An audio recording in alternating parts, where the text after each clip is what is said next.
بادشاہ عبدالملک بن مروان بیت اللہ کا طواف کر رہا تھا۔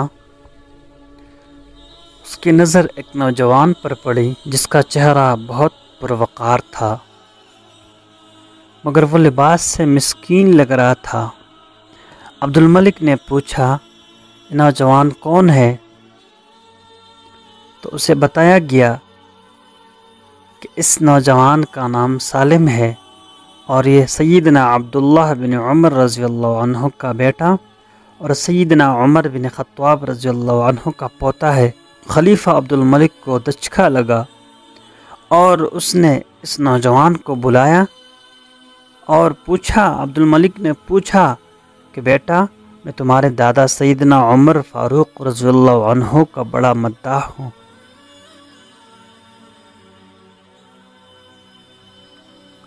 مجھے تمہاری یہ حالت دیکھ کر بڑا دکھ ہوا ہے۔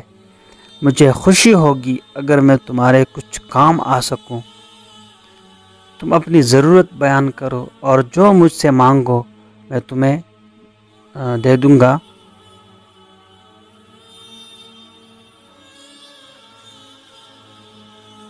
تو نوجوان نے جواب دیا، اے عبدالملک بادشاہ، میں اس وقت اللہ کے گھر بیت اللہ میں ہوں اور مجھے شرم آتی ہے کہ اللہ کے گھر میں بیٹھ کر کسی اور سے کچھ مانگوں۔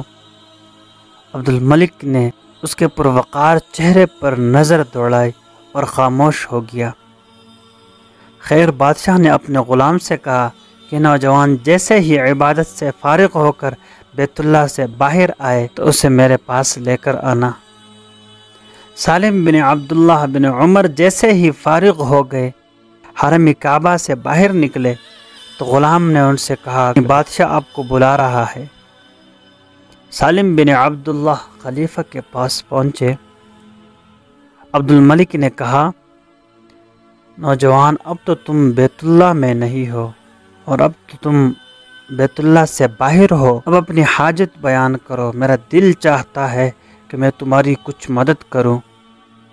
سالم بن عبداللہ نے کہا، اے بادشاہ، آپ میری کون سی ضرورت پوری کر سکتے ہیں، دنیاوی یا اخروی، دنیا کی ضرورت یا آخرت کی ضرورت؟ بادشاہ نے جواب دیا، میرے اختیار میں تو دنیاوی مال و متاع ہی ہے۔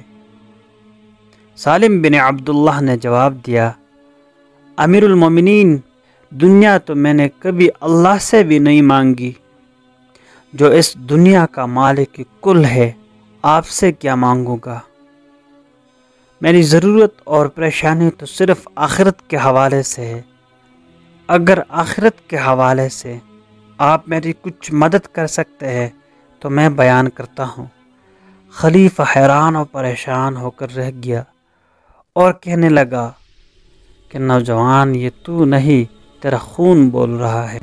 بادشاہ عبدالملک کو حیران و پریشان چھوڑ کر سالم بن عبداللہ رحمہ اللہ وہاں سے نکلے اور حرم سے ملحقہ گلی میں داخل ہوئے اور نظروں سے اوجھل ہو گئے۔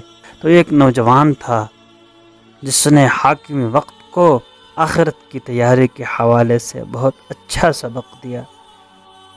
تو اللہ رب العزت ہمیں آخرت کی فکر کرنے کی توفیق عطا فرمائے۔